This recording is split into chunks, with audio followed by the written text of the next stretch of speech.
Mal, you really did owe Audrey an apology for what you put her through. The entire kingdom of Auradon loves you, but we have to ask, did you pull the wool over everyone's eyes? There's a lot of evidence that says you did. Was all of this just a scheme to rule over Auradon? We have our suspicions. If you want to be a good queen, you're going to have to admit to a few things first. You know what? I actually thought you were brave. You're nothing but a chicken.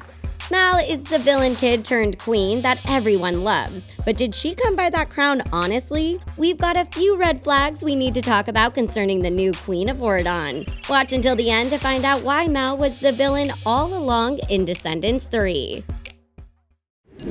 Before we get started, we have to say that we love Mal. From her purple hair to her cool villain parent roots, to her sassy but fun attitude, Mal is super awesome. She has totally bewitched us with her charisma, her beauty, and her powers. And we're not the only ones. Ben is hopelessly in love with her. She is admired by all of the subjects of Auradon. It seems like they don't even care when she breaks the rules that everyone else has to follow. This will lead to the demise of Auradon. We'll explain it all at the end of this video. A nefarious plan. First, let's talk about how Mal was able to snatch the crown for herself. In the first movie, she was loyal to her mother, Maleficent. Her task was to deceive the people of Auradon, including Ben and Fairy Godmother, in hopes of stealing Fairy Godmother's wand. Why? To eliminate the barrier around the Isle. But things didn't work out very well for Maleficent, and here's why. Mal versus Maleficent.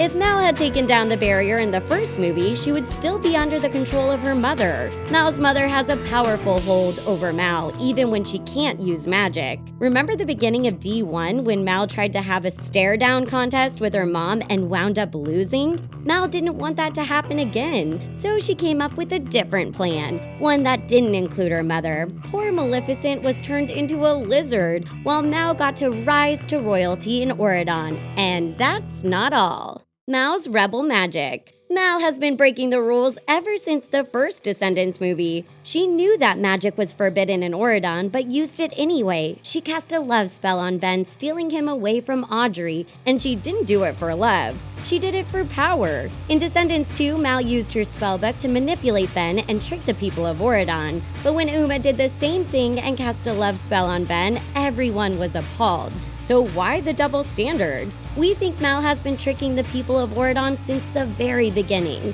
They're helpless against her powers of persuasion. Audrey. Mal had it out for Audrey since the very first time they met. Sure, Audrey seemed awkward around Mal, but can you blame her? Mal's mother put Audrey's mother in an eternal coma, and Mal didn't even seem sorry about it.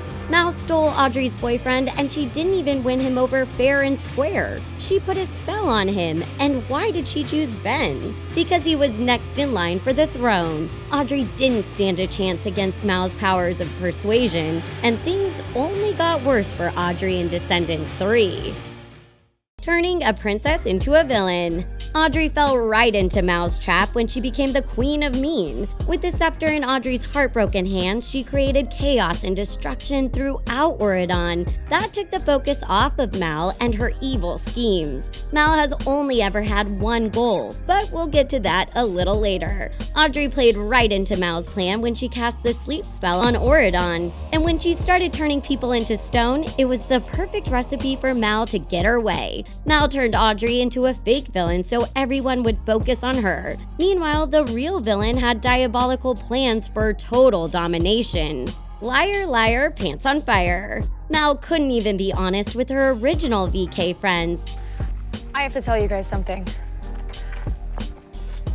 She lied to those closest to her, so what's to stop her from lying to everyone else? When Mal acted concerned about letting criminals into Auradon, she made a rash decision to stop letting innocent VKs into the kingdom. I think that we have to close the barrier. Forever.